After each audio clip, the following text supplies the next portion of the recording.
So with that, let me introduce the first paper. It is called "Do State Takeovers of School Districts Make a Difference?" The authors are Pengju Zhang, who is an assistant professor and co-director of international programs at the School of Public Affairs and Administration at Rutgers, Newark, and Mike Hayes, who is an assistant professor in the Department of Public Policy and Administration at Rutgers, Camden. And Mike will be presenting this paper. And Mike, you want to go ahead and upload the presentation? And you guys can just time yourselves. I don't want to interrupt you with my timer. Sounds good. Well, thank you so much for everybody attending the last panel of this great conference that's been spanning over the summer. Again, my name is Michael Hayes, and I'm an assistant professor at Rutgers University Camden. And today I'm presenting a co-authored paper with my colleague Pengju. It's called "State Takeovers and Student Achievement, the Case of Camden Public Schools." This is a slightly different title than what I originally submitted, but it's the same paper. So just to kind of motivate the topic here, you know, we know for the last several decades, for at least 40 years, we know that the federal government as well as state governments have taken a larger role in the effort to reduce the academic achievement gap in public schools. And we've seen this starting in the 1970s with court-ordered education finance reforms. And those continued in the 1990s. The whole goal was that if we equalized property values and the resources available to schools, this will help reduce the achievement gap. That continued in the 1990s. We also saw that that help from the state government not only potentially reduced local autonomy in the sense that now the state government took on a larger responsibility of funding schools through state aid. We also saw that school accountabilities came in place, starting at the state level and then into the federal level. At the same time, you also saw, starting with education finance reforms, states started putting more pressure on local governments in terms of their ability to spend and raise revenue. And my colleague Pengju is going to be presenting a paper, I think it's the third paper here, looking at the tax and expenditure limitation policy that's in New Jersey. So a lot of effort has been made from the federal and local state governments to reduce the academic achievement gap, and that help, quote unquote, has come at a cost. It reduces local autonomy over time. And I would say one of the most sort of aggressive forms of state power or state assistance for local schools is the state takeover. And that's what I'm going to be focusing on today. So to kind of give you some context, so New Jersey, starting in 1989, was the first state to pass a law allowing state takeovers of local governments. Since then, we've seen over 100 U.S. public schools districts taken over. Some of the most notable ones are Baltimore City, Camden City, Detroit, Memphis, New Orleans, and Philadelphia. So the first question that we should ask ourselves is, what do we know about these state takeovers? Are they effective? Is sort of the benefit outweighing this cost in terms of reduction in local autonomy and decision-making in their schools?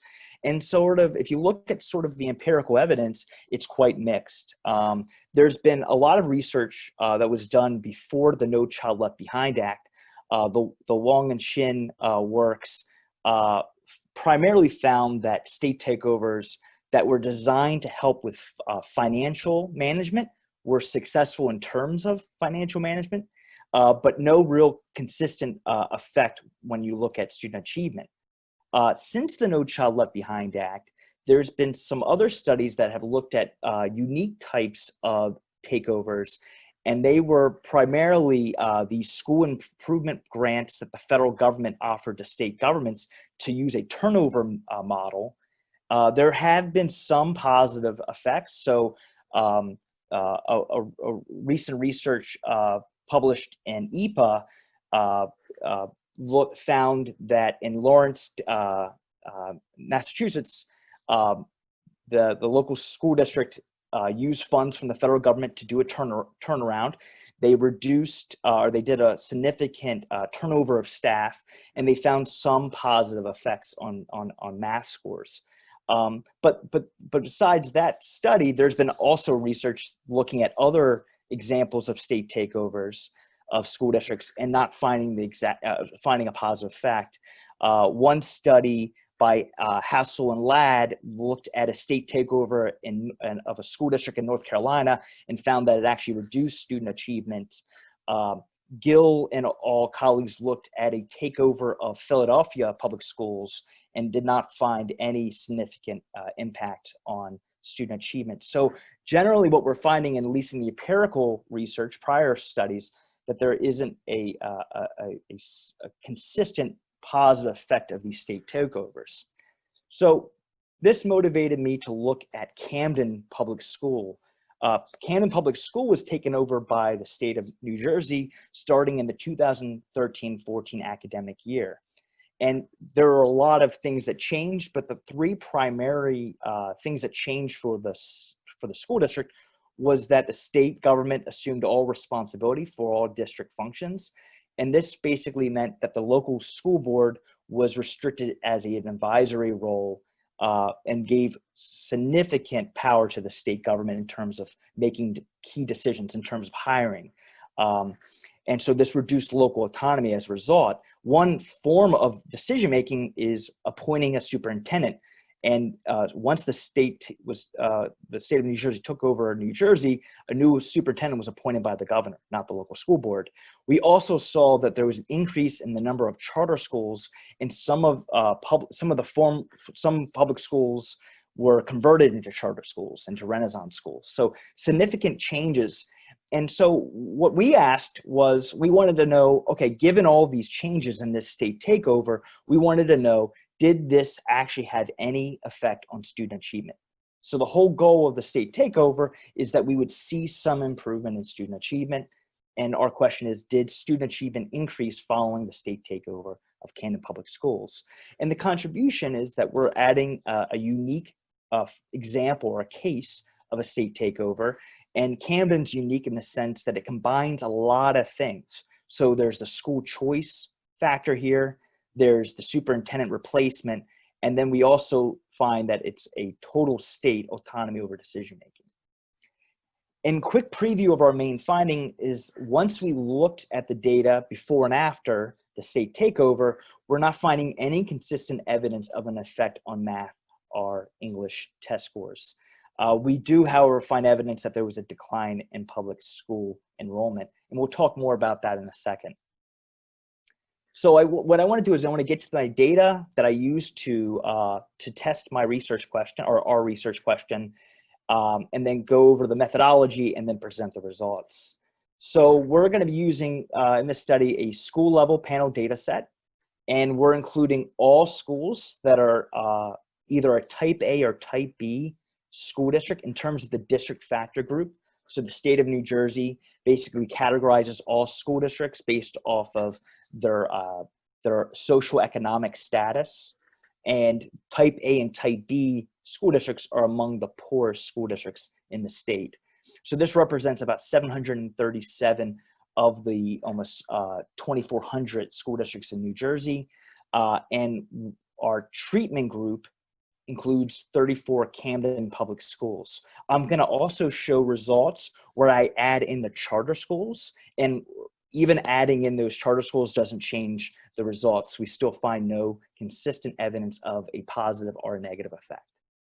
Our data set includes all academic years for the years before the state takeover. Remember, the state takeover happened starting the 2013-14 school year. So we have years before and years after. So a total of 11 academic years and 3 treatment years, 2013-14, all the way up to 2015-16. We also have added data in, more recent data, and the results stay robust. So our data comes primarily from the New Jersey Department of Education. We have math and English test scores for 3rd, 4th, and 8th grade. We also include 11th grade English scores. We have data at the school level on student characteristics and also staffing characteristics.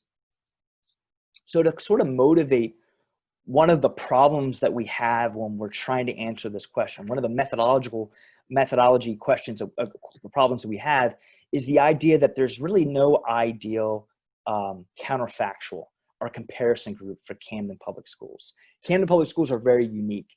to give you an idea of how unique, this graph is showing you sort of the trend over time from 2006 to 2016.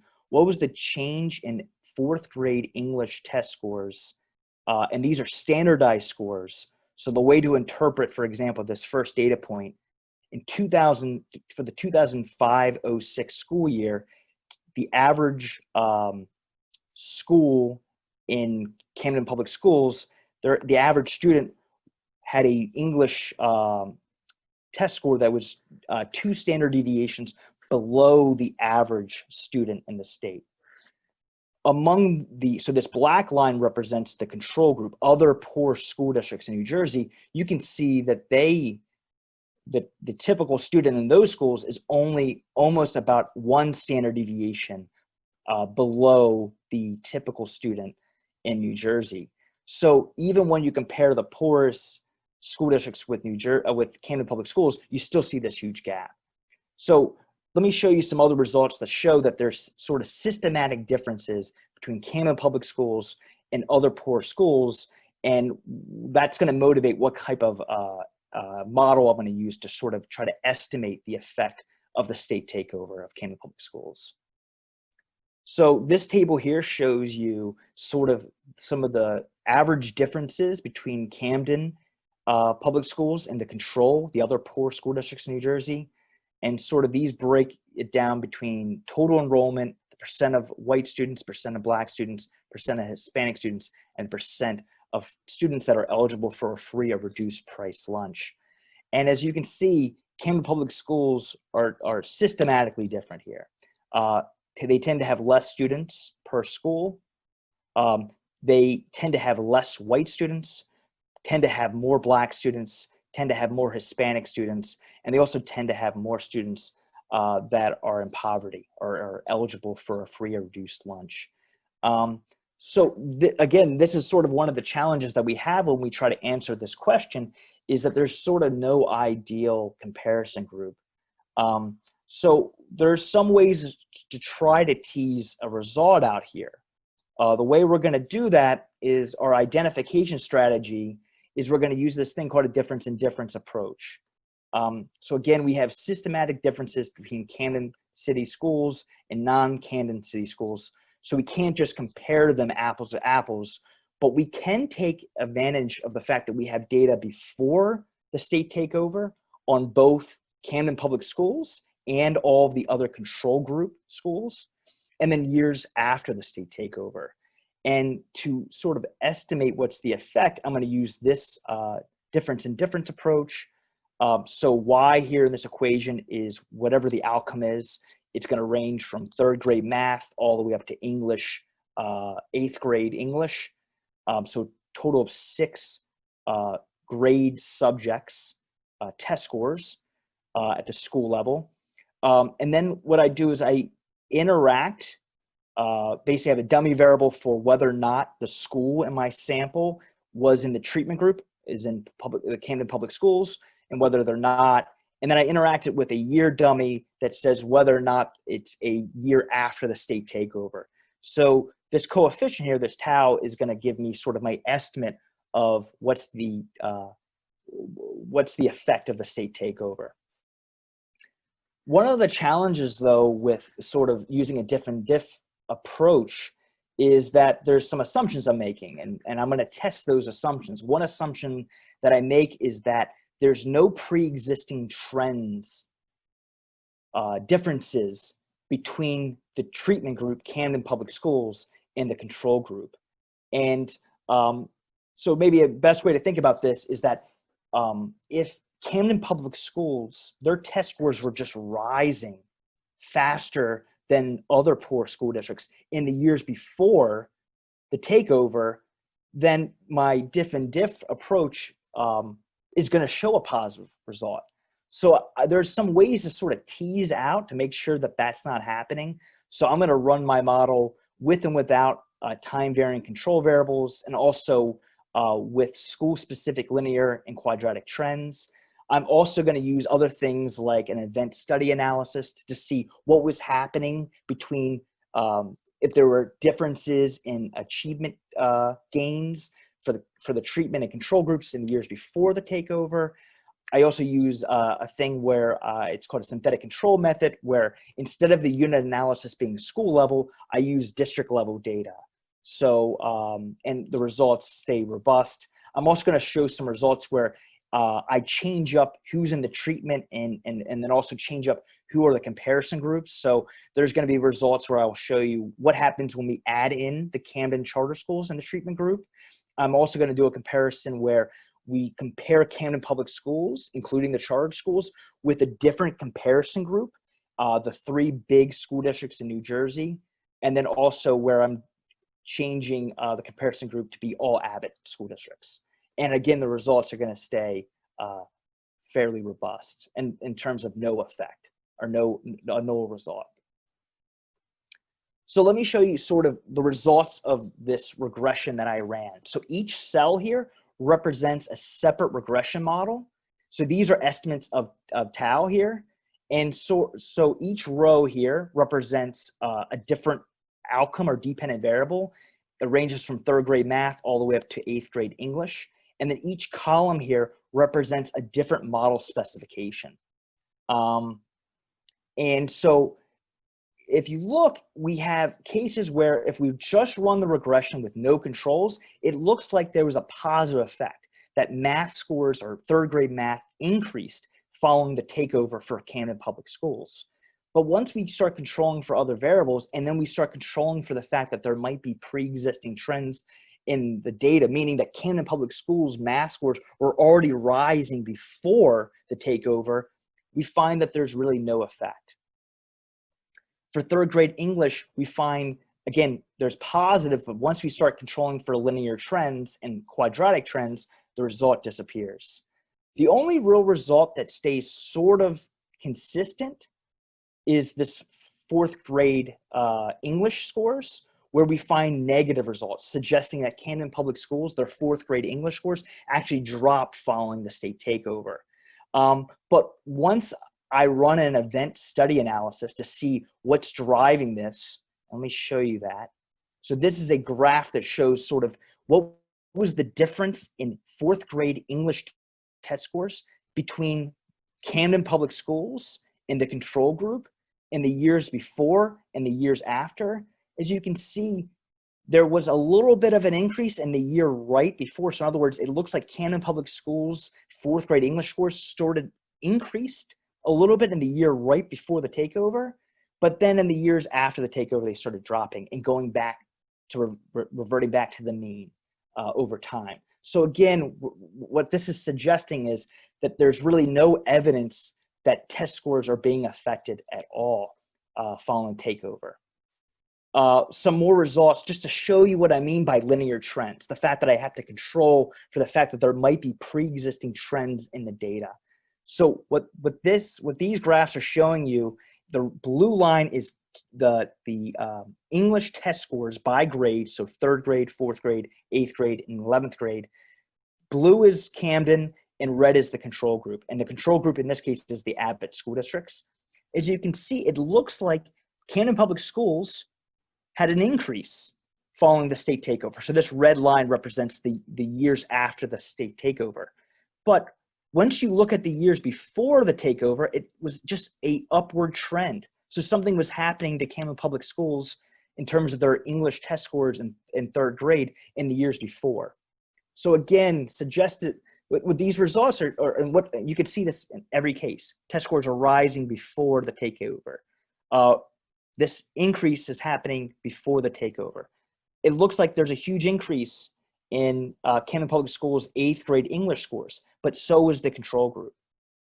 So again, what we're I think what the results are suggesting is that there's really no evidence that test scores are increasing at all. And imagine if you're a policymaker and you only look at this graph and you don't show the comparison group, it would look like Camden Public Schools are actually increasing. Their English test scores are increasing for 11th grade. But once you add in that control group, you can't really say that. Math scores are similar. So I know I'm running out of time, so I want to just finish up here. So one other thing that I wanted to point out is that other things are happening to Camden Public Schools during this time. So this is a regression where it's the same regression, except the outcome of interest is no longer test scores, but it's enrollment. And as you can see, the enrollment for the public schools are dropping significantly following the state takeover.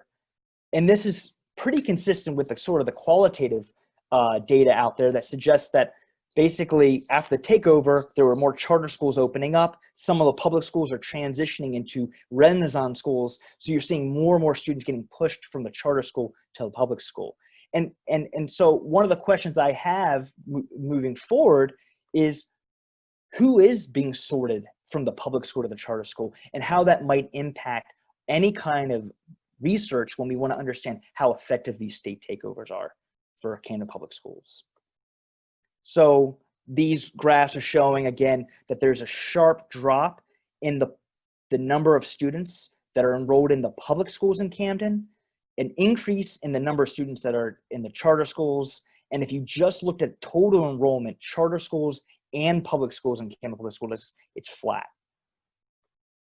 So I want to end it with just quickly, what's the main takeaway from this result or this study, and then what's the research that's needed moving forward. So again, I'm not finding any evidence of a positive or negative effect on student achievement in Camden following the state takeover. That sort of contradicts a lot of the news media reports on the takeover of Camden Public Schools. And there's just more research needed. I think it would be interesting to know a little bit more about what particular programs and strategies have been implemented in the classroom following the state takeover. What are sort of the causal mechanisms for how the state takeover would impact student achievement? I might want to know a little bit more about which students are sorting into the charter schools, what types of students are moving, what students are staying. It might be interesting to know what has happened to the financial condition of Camden Public Schools following the state takeover.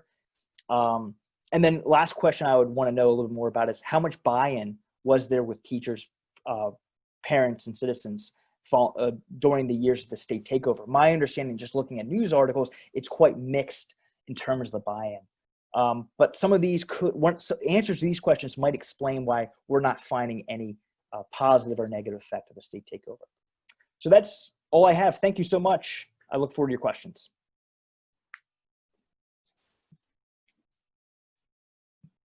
Thanks very much, Mike. Really interesting paper. Very much want to see that published and more of your work. And you guys, have you reached out to Domingo Morel? Well, we'll save that for the questions.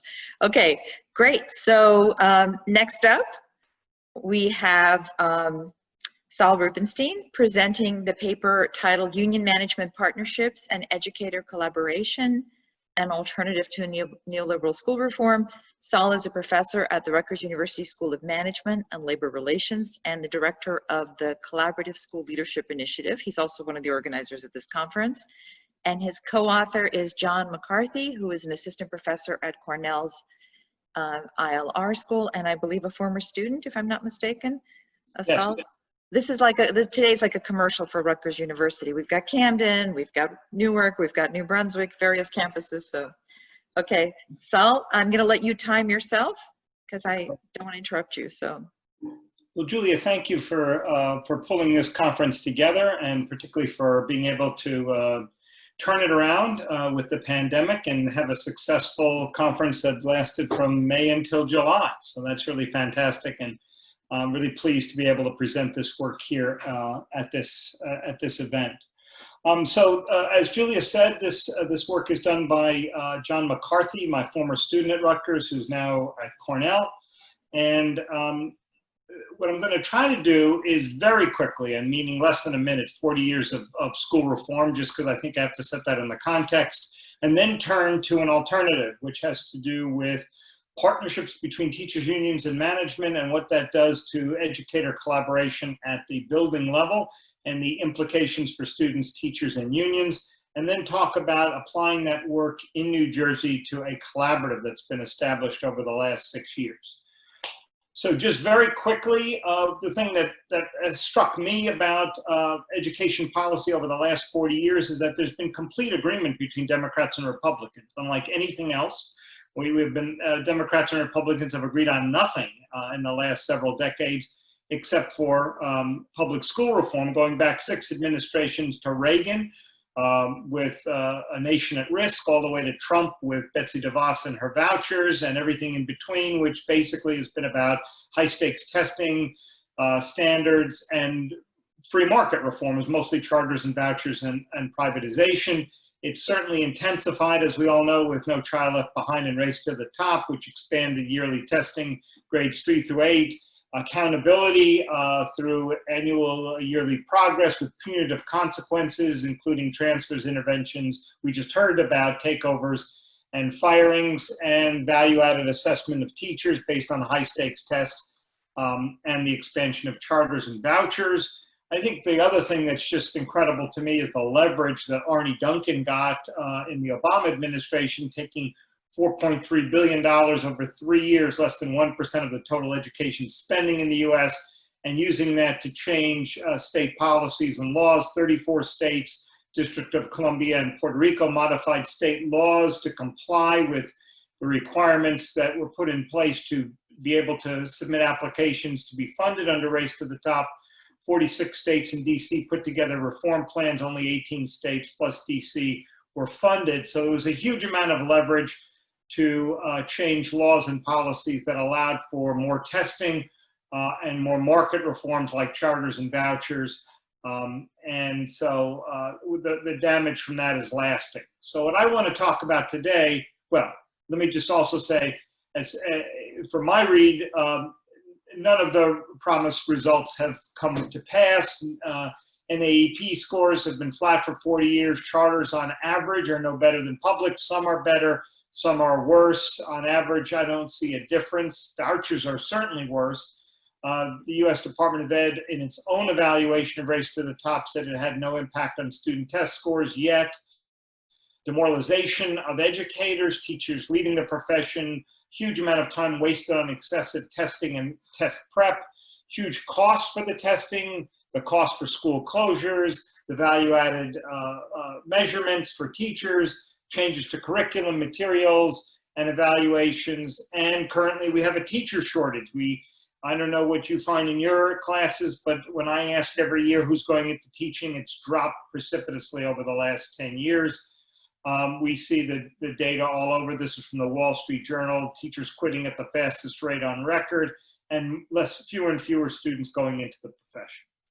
So what I want to spend most of my time talking about today is an alternative that is based on the idea that unions and management can collaborate and create institutional partnerships to improve educational quality, so that reform, instead of being based on a neoliberal approach, is based on district and school level faculty staff partnerships that empower educators and an educator voice in schools to share in decision-making, align goals, having greater discretion, and with innovation not coming from Washington, D.C. or state houses, but from within districts and schools with a focus on teaching and learning. Why partnerships? A couple of reasons. One, you'd have higher quality decisions if you involve people closest to the problem. More quantity of solutions. If innovation is simply taking place from administrators, whether they're principals, superintendents, or curricular staff, as opposed to the entire organization, you're going to have more solutions coming up and more fidelity in implementation. If I'm involved in creating a solution, I'm going to support that solution. If you make the decision and impose it on me, then when I could step in to fix it, I might not be incentivized to do so. Certainly, if unions and management have a conflicting interest, you have bargaining in New Jersey to solve that problem, and it works well to do so. But what about the areas where there's an overlap of interest, like teaching quality and student achievement? What are the institutions we have to work on that issue? And the answer is we don't. We don't by law, we don't by statute have institutions that bring teachers and administrators together to work on areas of teaching quality and student achievement. So that's what we're trying. When we talk about partnerships, That's essentially what we're creating. Formal institutional processes to join forces around a set of aligned interests. We're not changing bargaining, and we're not saying bargaining should be supplemented by this. We're saying this is an institution for a different set of issues, not the issues where there's a conflict of interest, but instead where there are a commonality of interest. So the model here is that these partnerships lead to a different kind and a greater amount of collaboration at the building level, and that has an impact on educational outcomes for students and for educators. First piece of data I want to show you comes from a national study that John McCarthy and I have been doing over the last 6 years that looks at the percent of students performing at or above standard in both English and math. We're looking here at district partnerships, at school level collaboration. We control for poverty and school type, meaning elementary, middle, or high school.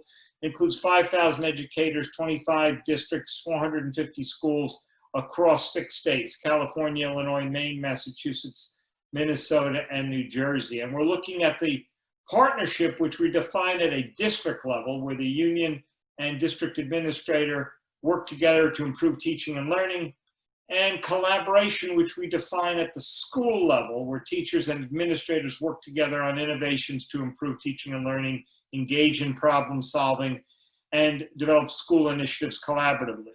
And this is what we found. This is across that data set where we look at the level of collaboration on the horizontal axis and the percent of students testing at or above standard on the vertical. And so if we compare the lower left with the upper right, an additional 12.5% of students are testing at or above standard, simply based on the level of collaboration in the building. This controls for the type of school, it controls for poverty in the school by looking at the percent of students on free and reduced price lunch.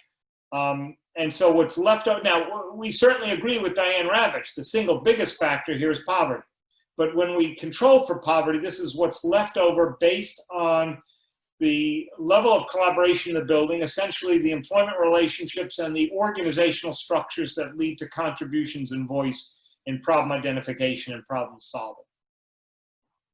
We find a similar result for math, though not quite as strong. It's statistically significant. We get an additional 5% of students testing at or above standard in math across these 450 schools. We're not sure why. It's stronger in English than in math. It may have to do with the nature of the discipline.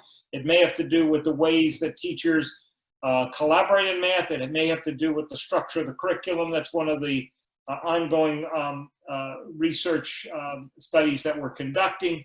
But we find strong and significant results in both math and in English, 12.5% in English, 5% in math. Then we ask the question, because other people have shown that collaboration has a positive impact on student performance. We ask, how do you create that collaboration? And here's where I think we make an even stronger contribution. We find that it is the partnership itself at the district level that provides a safe harbor and encouragement for collaboration at the school level. So that's why the institutional partnership between the union and administration is so important. It provides a catalyst, creating a positive climate, building trust, creating more resources towards improvement, building an infrastructure, better communication and information sharing, strong support for joint decision and their implementation, really defining the union as a network and providing social capital to the district, not human capital in terms of what we know, but social capital in terms of the relationships at work that add value to the school system. What are people collaborating about? We found 4 topics. One was student performance, second was curriculum development, third is pedagogy, and fourth is mentoring. When we compare, even in the same district, the low collaboration schools with the high collaboration schools, we find that almost twice the conversations on a weekly basis are taking place in the high collaboration schools, where 30% of the faculty and administration are talking with each other at least once a week about one of those 4 topics: curriculum, pedagogy, student performance, or mentoring. We get this data from social network analysis, which if I had more time, I could actually show you the drawings, maybe at a future time. So we're looking here not only at survey data, but also social network data. Now let's turn to teachers. We found, for example, in one district, 30 schools in California, 150 people leaving the profession in a 5-year period. Teachers in the high poverty schools in that district left at over 3.5 times the rate of teachers in wealthier schools in the same district. But as collaboration increased in the school from a 1 to a 4, the effect of poverty on the rate of turnover went down by almost 20%. Here's a graph of that. So on the left-hand side, you see the high poverty schools in red and the lower poverty schools in the same district in blue. The turnover rate on the left is 3.5 times for high poverty schools than it is for low poverty schools. But as you move to high-risk collaboration in the district, the difference disappears completely. The lines actually cross, but they're not statistically significant, those differences at the right side.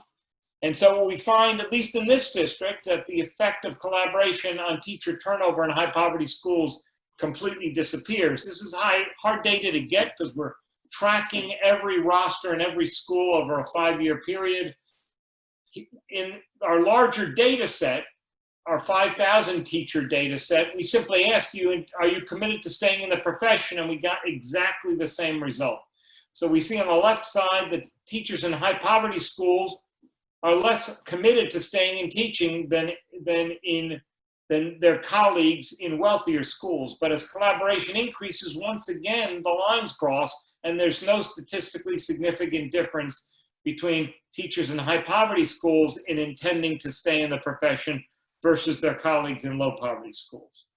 We look at other elements of a collaborative culture: goal alignment, shared decision-making, teacher efficacy, teacher discretion, seeing a principal as a resource and seeing a union rep as a resource, and psychological safety. We find that with more shared decision-making, greater teachers see their principal as an educational resource. The more they see their union rep as an educational resource.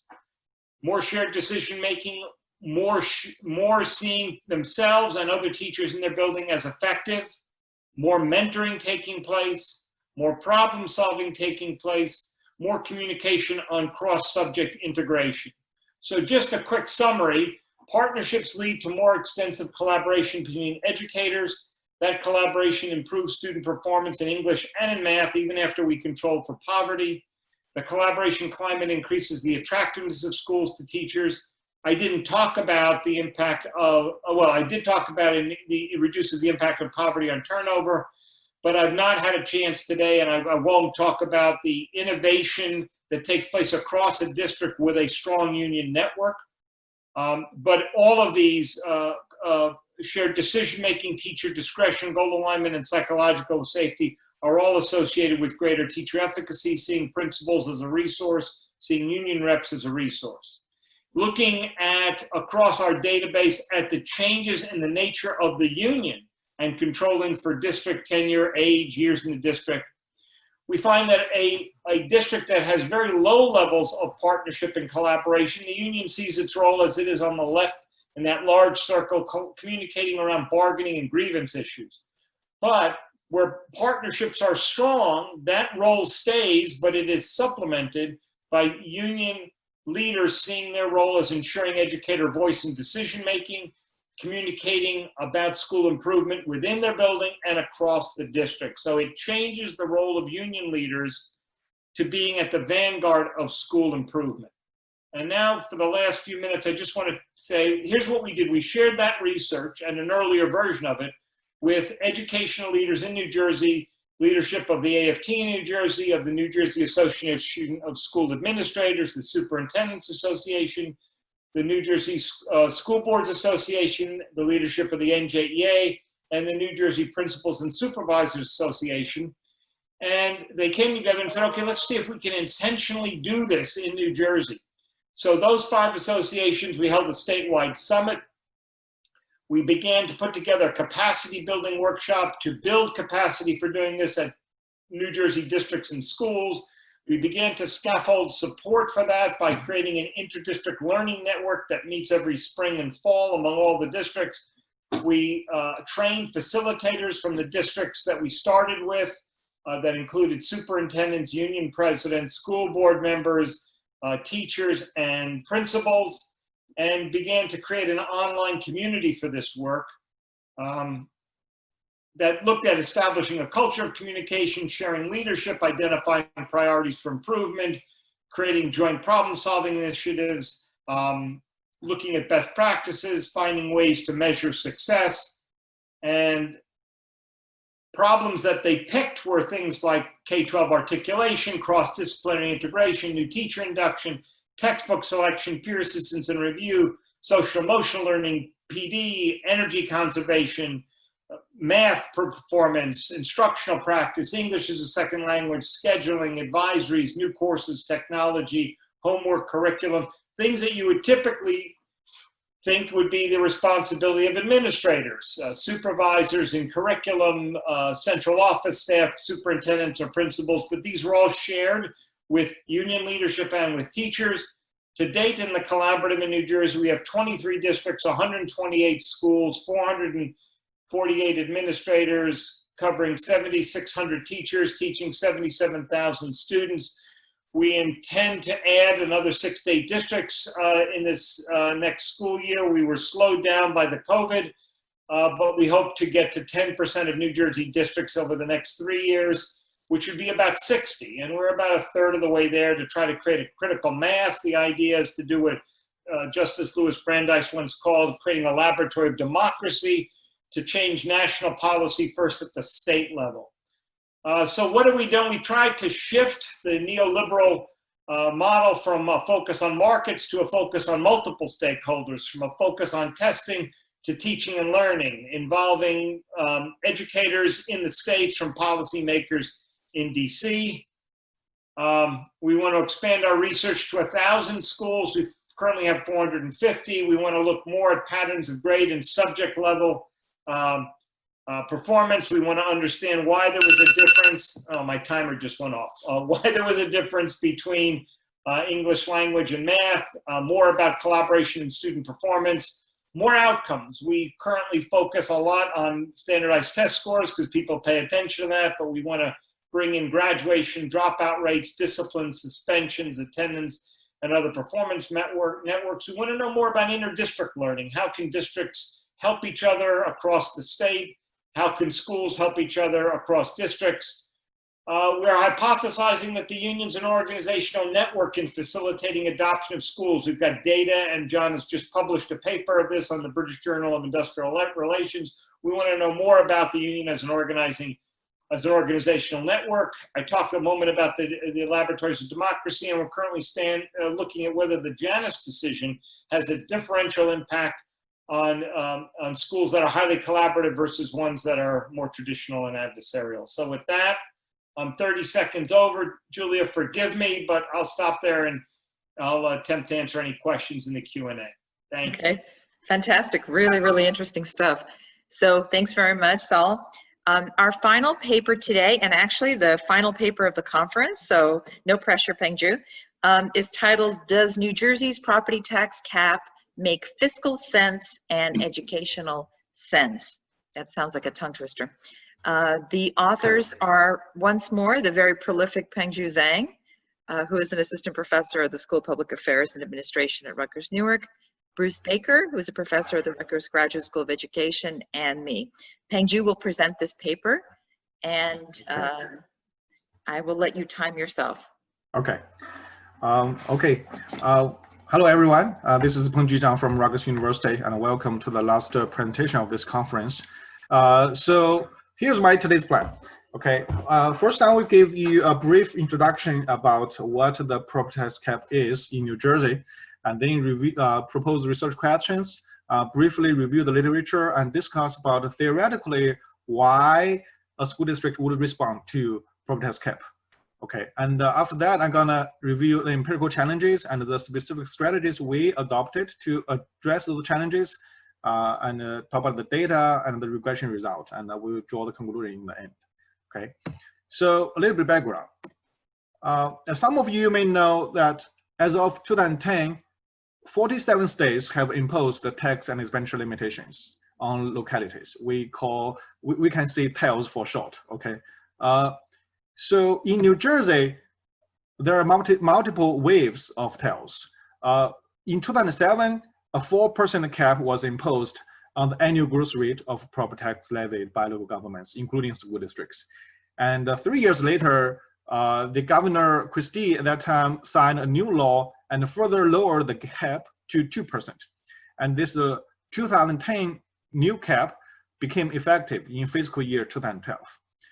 As in other states, adoption of a new property tax cap is always controversial, right? So you always have proponents, and also simultaneously you have opponents. The proponents basically argue, okay, this is good for residents because this new law may cap the gross of property tax and it will relieve the tax burden for residents.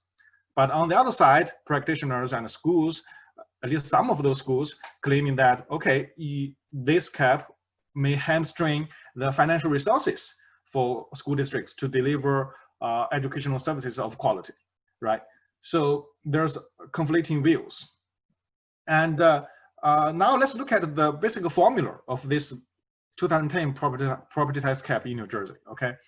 So there are three, this is a simple version of that, okay? And there are three components of the property tax cap law in New Jersey.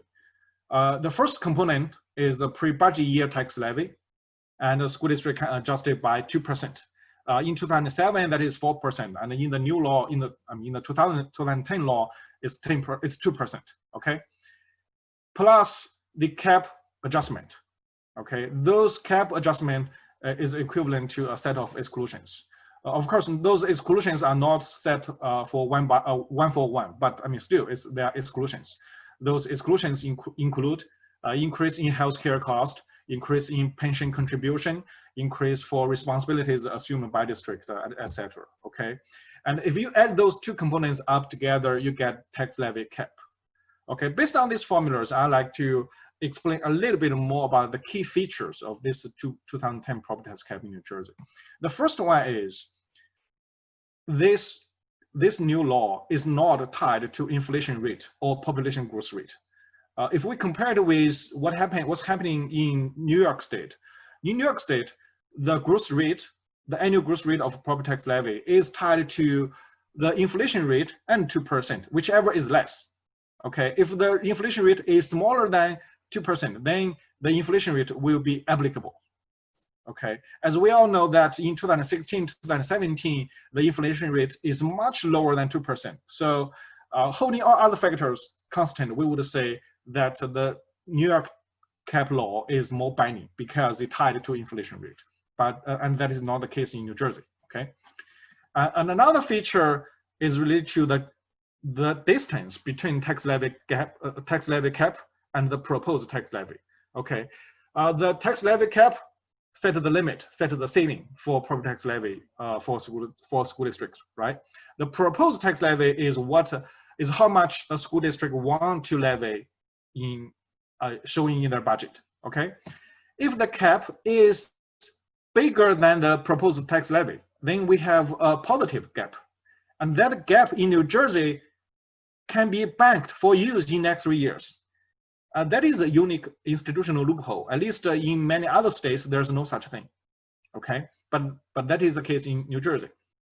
Another thing is, it's possible, at least theoretically, it's possible that school districts want to levy more than they are allowed. So in that case, we're gonna have a negative gap, which means the cap is smaller than levy. Okay, in that case, the school districts need to override. Okay, with more than 51% of vote. This is also different from many other states. For example, in New York, if a school district wants to override, they have to satisfy. They have to get support from more than 60%, which is a super majority rule. But here it's just a 51%. Okay, so of course it's still not easy to override in New Jersey, but that's a little bit difference between New Jersey and New York. Okay. So we are motivated to ask 3 questions and to answer those 3 questions. The first one is whether the 2010 tax cap is binding to school districts in New Jersey. Okay, and do school districts respond by changing their spending and adjust their spending behaviors? If yes, which spending category bear the brunt of this constraint? And third, beyond the average treatment fact that the tax limit have a different effect on disadvantaged school districts. Okay. So a quick review of the literature. So basically, the literature on TELs is extensive. Okay, there are hundreds of papers on TELs, but most of them focus on the general purpose government. Okay, there are two conflicting views theoretically. One is public choice view. The public choice view argue that okay, the TELs are helpful in terms of curbing the growth of government size. Okay, but there's another view which is called institutional irrelevance view. Those scholars argue, okay, those TELs sounds very binding, but they are not in practice because local governments found so many ways to escape. So overall, those institutions like TELs, they are not irrelevant. So if we divide all findings into two categories, one is about the general purpose government, the other is about special districts. I'm sorry, school districts. You will find the first stream of literature, they basically support the institutional irrelevance view, which means local governments, especially those cities, counties, towns, and villages, they tap into other unconstrained revenue sources, okay, and also they employ multiple circumvention strategies to escape the fiscal pressure caused by TELs. For example, although they cannot increase property tax as much as before, but they can increase sales tax, local income tax, user charge and fees. They create many special districts. They issue revenue bonds, etc. Okay, all of those are circumvention strategies to help local government to escape. The second stream of literature focus on the school districts basically have mixed findings. But it seems the studies with more recent data tend to find a negative association between TELs and local spending education. So it seems that the school district studies support the public choice view. Okay. So in our opinion, that the association between TELs and local spending can be negative and or positive, okay, depending on different factors. Okay, so if we consider the following three factors as most important things, we may think, okay, local governments, especially school districts, may decrease spendings. For example, property tax is the largest own source revenue. Okay, and second, it's difficult for school districts to substitute with other local revenues. This is the difference between school districts and other general purpose government, right? Cities can levy user charge and fees a lot, but it's hard for school district to do that. And third, it's difficult to override. So if we think those three factors will drive our result, then we may find the school district respond to the TELs by cut spending. But there's another set of factors which may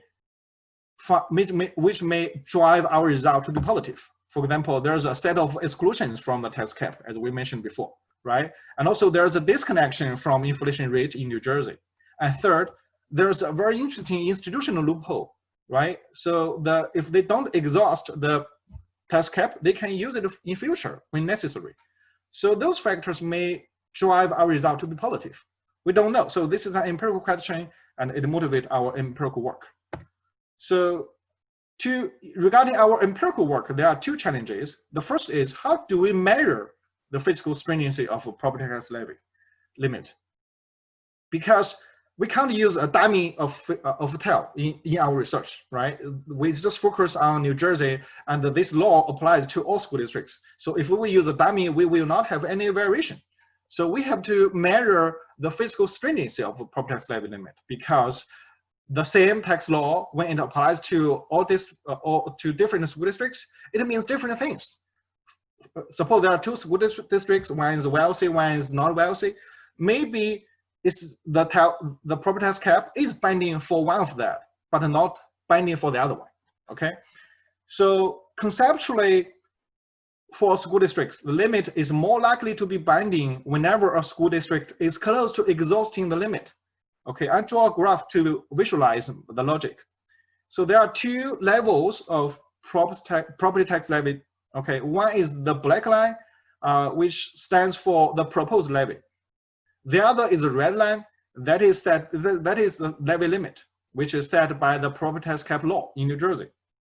So the logic is whenever the black line is super close to the red line, a school district will has very little room to manipulate. And as a result, that school district has to respond, either increase or decrease their spending. They have to do something to respond, right? So based on this logic, we define our independent variable as follows. Our independent variable is whether a school district faces real revenue constraint caused by TELs.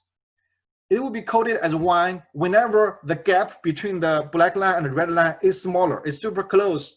Okay, whenever that gap is smaller than a particular level, we call it epsilon. Okay, whenever it's smaller than epsilon level, it will be coded at 1. When it's coded at 1, we interpret it as that the school district faces real revenue constraint. Otherwise, it will be coded as 0, which means that the school district doesn't face real revenue constraint caused by TELs. Okay, and we think this measure is appropriate, but it may not be perfect because as you already have a question that what the epsilon should be, right? Unfortunately, there's no clear guidance in the literature about what the epsilon should be. And so what we do is we do a lot of robustness checks. We choose 2%, 1%, 0.5%, 0.1%, 0% to see whether we can get a consistent pattern, right? So that is what we do.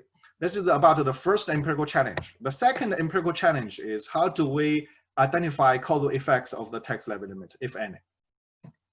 So our identification strategy is a parametric difference in difference framework. And our dependent variable is current spending per pupil, including charter school students, okay, within the same school district boundary. It's a function of, the first 2 terms on the right-hand side of the equation are the school district fixed rate and the year fixed rate. F is the independent variable we defined in last slide. Okay, X include a set of control variables which affect the cost, the demand, and efficiency of a school district operation. Okay, and we employ a non-parametric event study specification to relax the linear assumption in parametric models above and explicitly test the common trend assumption as explained in Michael Hayes' presentation. Thanks to his presentation, I don't need to talk too much about this new form, this equation. I may give a little bit more explanation later on, but I mean, basically the same thing, the same logic as the Michael Hayes paper. Okay, so this is our data. We have school district level data in New Jersey, a balanced panel from 2008 to 2017, which is a 10-year panel data, okay? Here's our empirical results. As we mentioned, we don't know what the epsilon should be, okay? We don't know what the optimal value should be, okay? So we choose 1%, 0.5%, 0.1%, 0%. And for each of them, we run the regression. And here I just present the event study estimator to save time, okay? So the first 4 coefficients basically shows what happened before a school district faced revenue constraint. Because they didn't face revenue constraint in those years, so the result should be insignificant, okay? And that is the case. So statistically, it supports the common trend assumption. That means we are able to give a causal interpretation of what we find later on, okay? And because, as I mentioned, if we choose 0.1%, which is much smaller than 1%, our result should be stronger. So if let's take the year 2 as an example. So 2 years after a school district faced revenue constraint, okay, when the epsilon is 1%, the result is a 0.009, okay? And then when the epsilon becomes smaller, the result becomes stronger, right? The coefficient become, for example, if we go to the 3rd column for year 2, the coefficient is 0.02, which is much stronger than the first column. So it shows that our result is a proof that the consistency logic, that when the epsilon is smaller, the result is more clear, is more stronger, okay? So let's focus on this 3rd column. I visualized the result of the 3rd column by this figure. And the vertical red dashed line means that is what happened to a school district spending when the revenue cap is just become binding for a particular district. And year 1 means 1 year after that. 2 means 2 years after that. Okay. The -1 means 1 year prior to a school district receive the binding constraint from the TEL. Okay. The vertical axis is the change in current spending. So obviously there's a upward trend. The trend before the treatment is insignificant, but after that, especially 3 years after a school district received binding revenue constraint, they significantly increase their current spending, and the result is statistically significant and economically significant. Let's take the last red dot point as an example.